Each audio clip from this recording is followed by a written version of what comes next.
Welcome back, folks, to Let's Play Broken Sword, Shadow of the Templars. When last we left off, George had done some sewer delving and found a few pieces of evidence that basically were putting together a picture of what happened immediately after the events that dragged him into this whole incident. Now he's phoned Nicole and said that he's found all this evidence, and she's invited him to her apartment. We were given a little hint by the flower seller here that the door isn't locked but needs a little bit of a certain push. So, without further ado, let's go inside. Using that little trick that we've learned. Remembering the flower seller's advice, I pushed the door gently just above the lock. Good advice? Hello! Bonjour. I'm glad you could make it, monsieur. Please, call me George. Fine. I'm Nicole. Take a seat, George. Looks like a nice seat.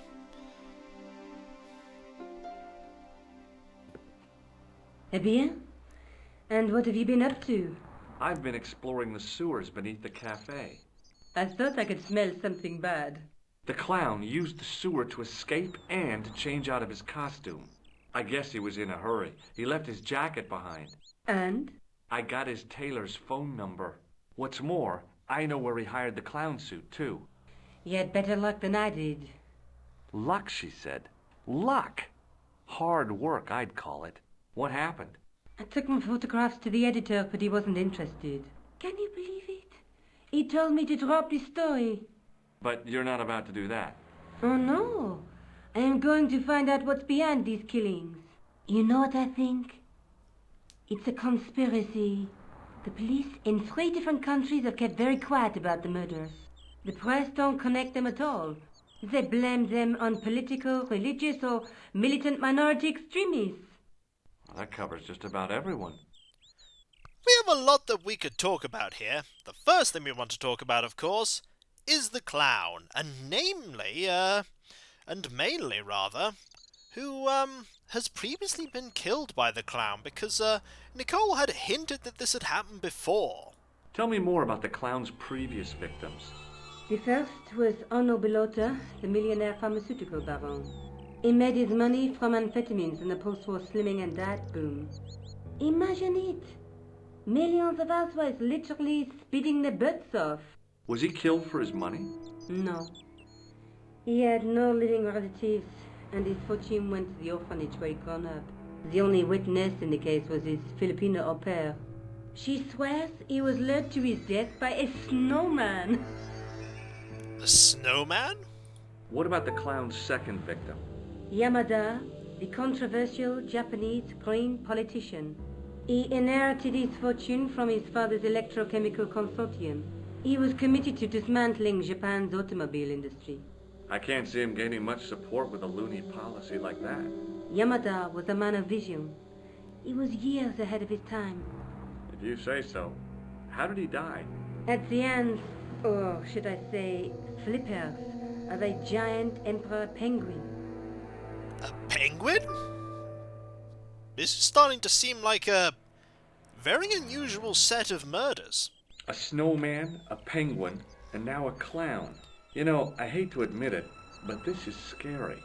And I'll tell you what, I won't be accepting any invitations to costume parties. I don't blame you for being scared. I am too. But this story could be my only chance of a big break. Or a premature death. Yeah, both seem to be options right now. Let's click this icon. May I use your telephone? Sure, go ahead. Thanks. I don't know what we're actually going to do with it right now, but let's not do that right now. She picks up the phone and just goes, actually, I have no desire to do anything with this. And also, because we have the option, let's show the tissue. I found this tissue down the sewer. Oh, that's disgusting, George. I think the stuff on it is grease paint, like actors use.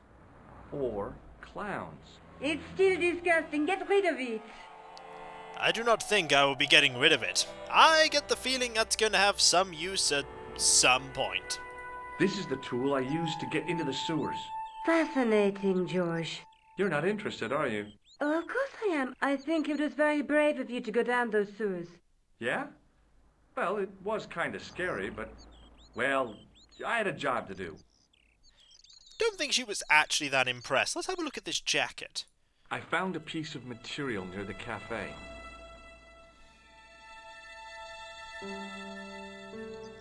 When I showed it to the concierge, he recognized it right away. It's very distinctive, all right. Just wait until you see this. I developed the film I shot at the cafe. Here, George, it's an enlargement I made. Look what that guy's wearing. Checkered pants. The same material as I found in the sewer. That's right. This guy shouldn't be difficult to find. Oh, no? Take a close look at his left cheek. A scar. In the shape of a horseshoe. Oh, a crescent moon.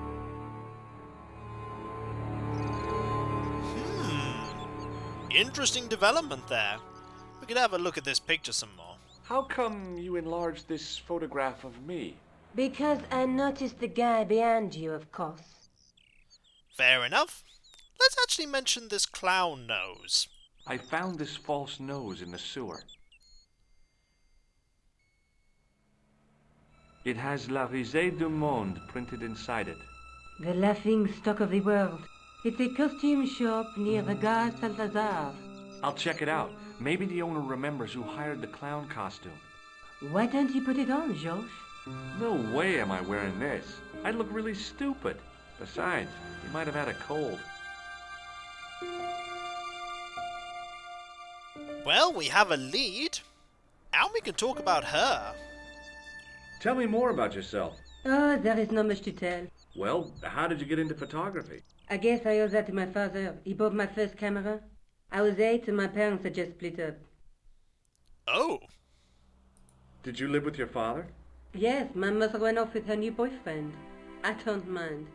Papa was all I needed. 4 years later, he died in a plane crash. Ah, I'm sorry. Well, it's all right. I don't mind talking about him. He was more like an older brother, really, always joking and laughing. Papa always wanted I should study art. That's why I went to college. Fair enough. Did you learn about photography at college? Oh, God, no. I couldn't afford the materials.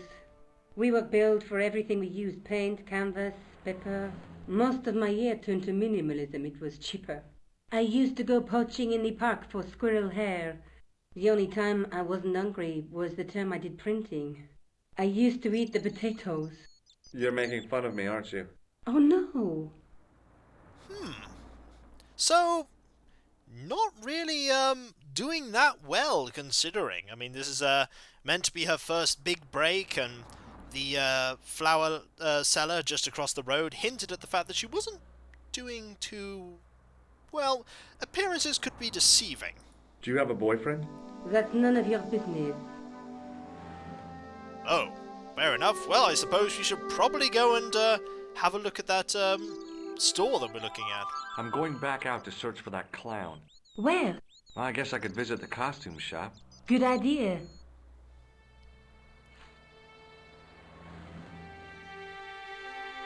Right, let's go.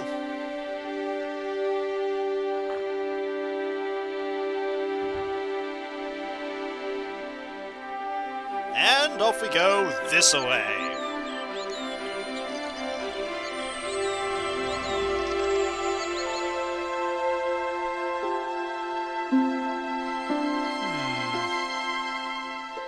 We have a few places that we could now go. Mainly here is where we want to go now.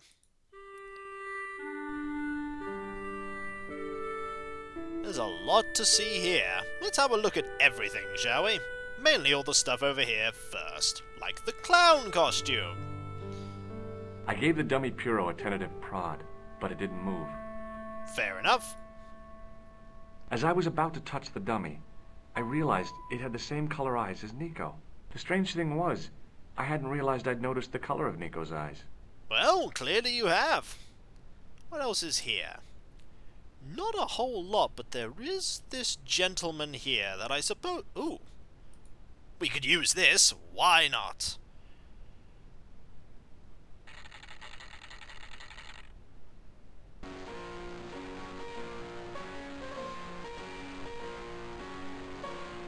That's rather ominous.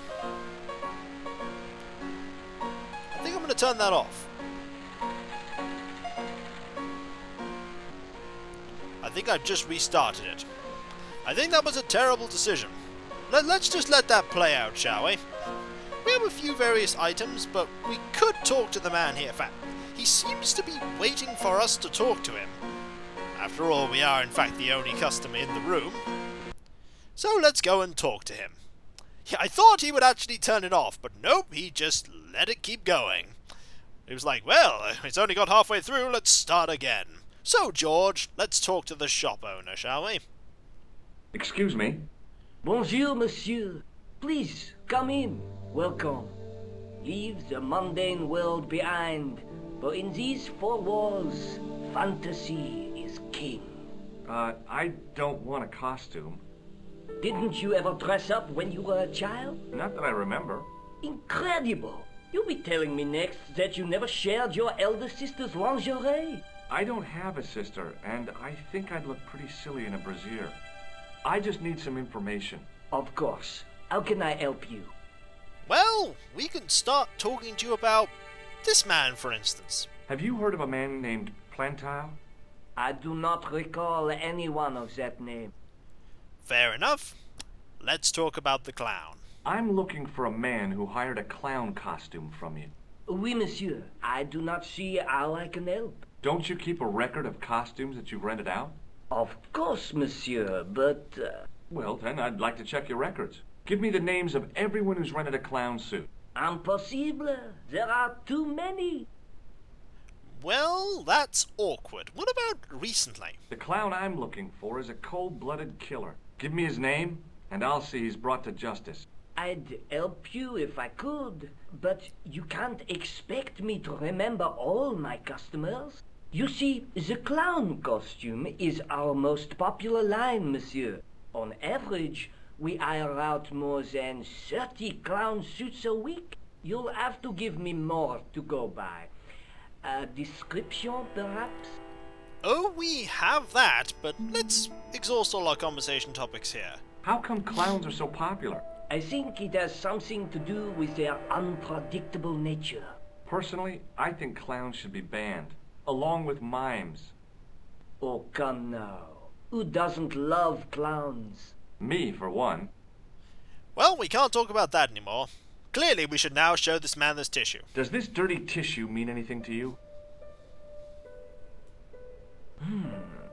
Let me smell that.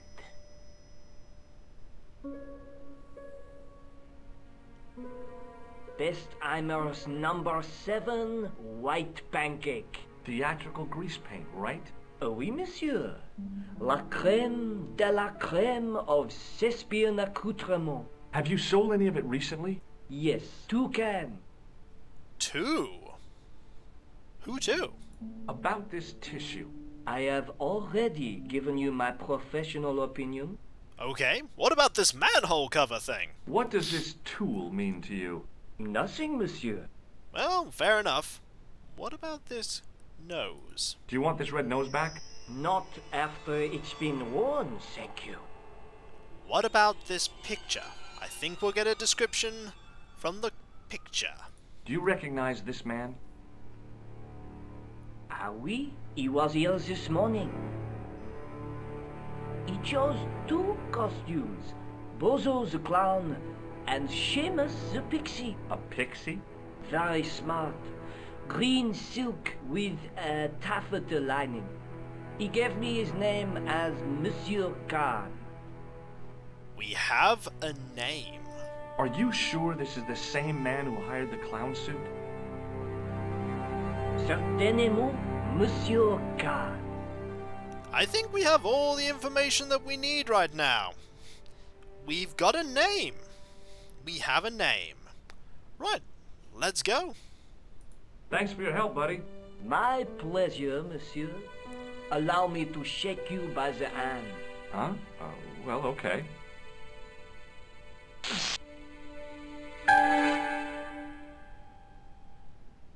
What are you trying to do, kill me?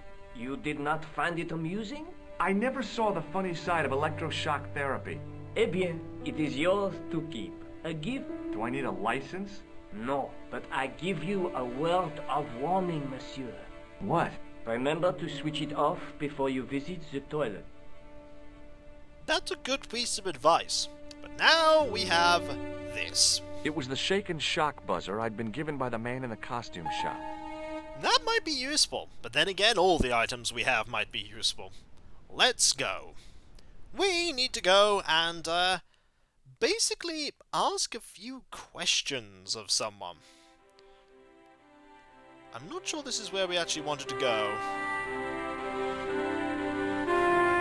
It was there. Here is a phone. Hopefully he'll let us use his phone. He is back after all. No, he seems to have no problem with us, using the phone. So let's talk to Todrick. I think we have enough information that we could talk to Todrick about this, person who rented the costume. And the person who, had the jacket. Hello? Who is this? Hi, my name's George Stobart.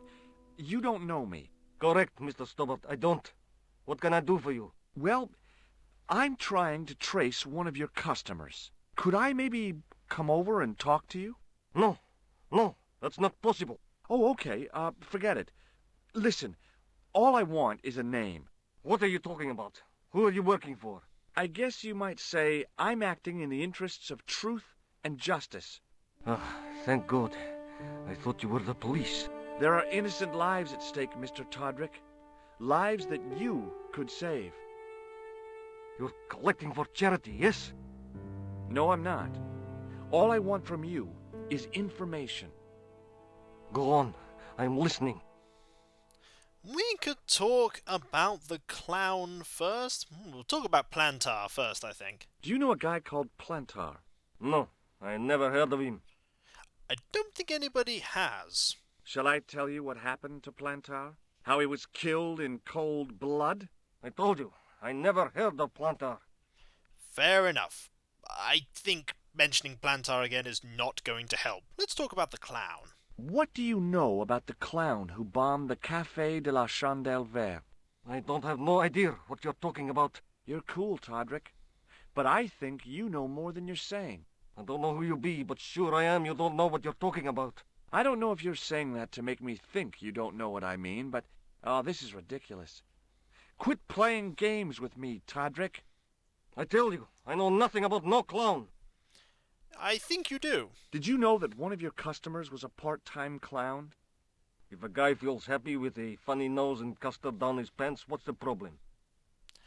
Alright, looks like we're gonna have to, we could mention Plantar again, I suppose. I expect Plantar's a family man, don't you? In their little apartment, Madame Plantar is cooking the supper, listening for the familiar sound of her husband's key in the door. Junior is waiting for his daddy to come home from work. He can't wait to show him the merit marks he earned in school today. Only tonight, Monsieur Plantar won't be coming home. You forgot the puppy. Huh? The faithful puppy dog, waiting for the sound of his master's voice. Well, maybe they don't have a dog. What do you think? I don't know, Plantar. I never heard of Plantar. None of this has anything to do with me. I think you'll find, unfortunately, sir, that it does. The man I'm looking for is called Khan. He bought a suit from you, remember? Mr. Khan. Yes, I remember him. Yes, I delivered the suit to his hotel. The Hotel Ubu. I don't remember the room. It was upstairs. The second room on the right-hand side of the corridor. Thanks, Todrick. That's all I wanted to know. Now I've got you, Mr. Clown. I'm not sure how much we've got him, but hey, it's a piece of progress, and I'll take a piece of progress when it's given to me. So, when we come back, folks, we're off to a hotel to go track down a clown. folks. Not every day I get to say that, but today was that day. So, I'll catch you next time, folks. And I'll see you then. Later.